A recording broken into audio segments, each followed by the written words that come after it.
بھائی ضروری اہم مسئلے کے اوپر میں بات کرنے جا رہا ہوں، تمام حضرات ضرور سن کر کے جائیں۔ یہاں پہ عام طور پہ میں افطاری کی دعوت میں دیکھ رہا ہوں کہ کھانے کی دعوت لوگ رکھتے ہیں۔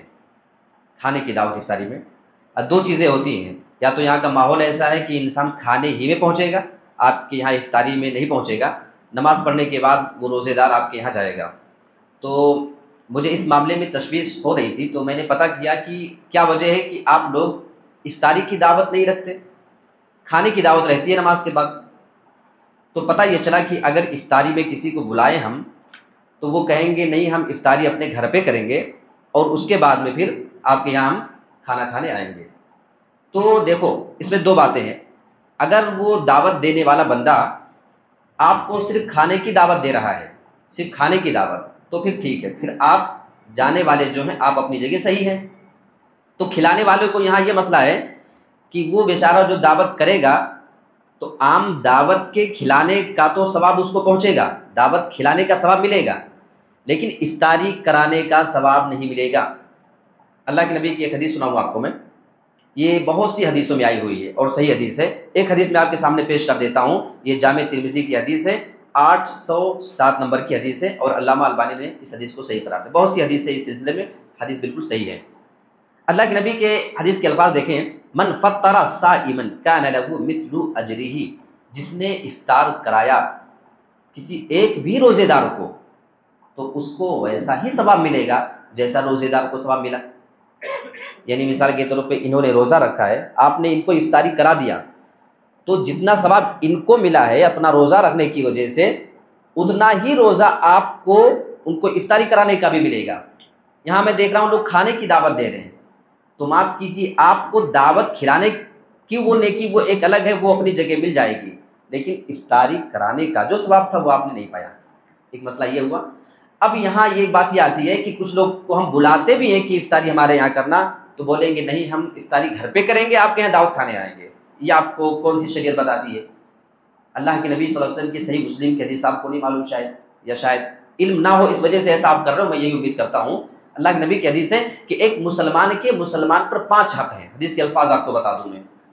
اچھا ایک چیز اس حدیث کے اندر جو چھوٹ گئی، سب سے اہم بات، آپ کو یہ لگتا ہے نا کہ میں اگر افطاری اس بندے کے یہاں جا کے کر لوں گا تو میرا ثواب کم ہو جائے گا، ثواب اس کو مل جائے گا، اسی لیے آپ نہیں جاتے، میں جانتا ہوں۔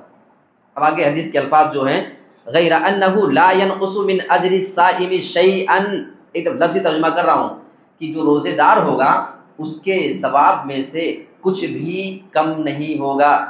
آپ نے روزہ رکھا ہے، آپ کو پورا ملے گا، وہ افطاری کرانے والے کو الگ ثواب ملے گا، افطاری کرانے کا وہ ایک الگ مسئلہ ہے، آپ کے روزے کے ثواب میں سے ذرہ برابر بھی کم نہیں ہوگا۔ بس اوقات میں دیکھا ہوں کئی جگہوں پہ، آپ کسی کو افطاری پہ بلائیں گے نا، تو مجبوری میں اگر وہ آپ کے یہاں افطاری میں پہنچا بھی ہے تو ایک کھجور جیب میں لے کے جائے گا اور سوچے گا کہ پہلے میں اپنے والے سے روزہ کر لوں تاکہ میرا والا ثواب اس کو نہ مل جائے۔ مطلب یہ کہاں کی منطق ہے بھائی، شریعت ہے، اتنا محدود نہ کریں۔ اللہ آپ کو بھی ثواب دے رہا، اس بندے کو بھی افطاری کرانے سے دے رہا ہے، تو لینے دو نا، آپ بھی لوگوں کی دعوت کرو افطاری پہ، آپ بھی لوگوں سے ثواب کماؤ۔ تو یہ ساری چیزیں ہیں، ہمیں سمجھنا چاہیے۔ تو آج جو دعوت رکھی گئی ہے افطاری پلس کھانا، اچھا میں آپ سے ایک سوال کروں، کسی آدمی کے پاس اتنی حیثیت نہیں ہے کہ آپ کو کھانے کی بھی دعوت دے سکے، ٹھیک ہے، بریانی بنا سکے، وہ ساری چیزیں بنا کے نہیں دعوت دے سکتا، اس کو حدیث پہ عمل کرتے ہوئے سوچ رہا ہے کہ میں روزے داروں کو افطاری کرا کے ثواب لے لوں، وہ صرف تھوڑے سے پھل فروٹ آپ کو کھجور وغیرہ کھلا کے اگر افطاری کرانا چاہے، آپ نہیں جاؤ گے؟ بتاؤ، نہیں جائیں گے؟ جانا پڑے گا۔ کھانے کی دعوت نہیں رکھی ہے کنفرم، اب آپ کیا کریں گے؟ آپ دعوت چھوڑیں گے؟ اگر چھوڑتے ہیں تو اب ایک صحیح مسلم کی حدیث آپ سنیں، اللہ کے نبی کی حدیث ہے، حق المسلم علی المسلم ست، مسلمان کا مسلمان پہ 5 حق بنتا ہے۔ ایک حق ہے کہ جب ملو تو سلام کرو۔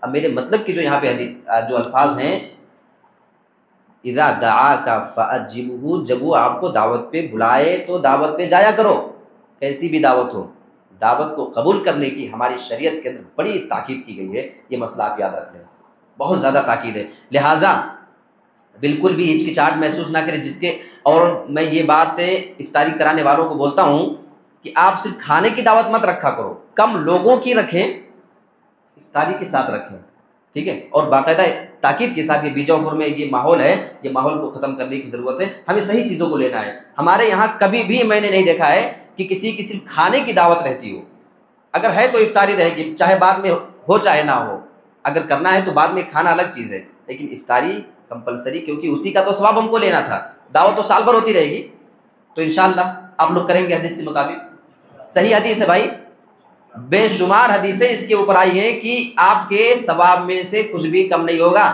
لہٰذا جیب میں کھجور وجور لے کے جانے کی ضرورت نہیں ہے، آپ کو آپ کا ملے گا، اس بندے کو آپ لوگوں کی وجہ سے ثواب پہنچ رہا ہے تو آپ بھی دوسرے کو اپنے یہاں بلاؤ، آپ بھی ثواب لو، ایک ماحول پیدا کرو، انشاءاللہ آپ لوگ ایسا کریں گے، مجھے امید ہے اللہ رب العالمین ہمیں صحیح حدیثوں پہ عمل کرنے کی اور صحیح اسلام پہ عمل کرنے کی توفیق عطا فرمائے، آمین۔ تو آج کی دعوت جہاں رکھی گئی ہے اتھنی گلی، وہاں پہ افطاری پلس کھانا، کھانے کا ہو نہ ہو ایک الگ مسئلہ ہے، لیکن آپ کو انشاءاللہ اذان سے پہلے وہاں پہنچنا ہے، اور ہم لوگ وہاں سب لوگ پہنچ کے انشاءاللہ افطاری وہاں پہ کریں گے انشاءاللہ۔ السلام علیکم۔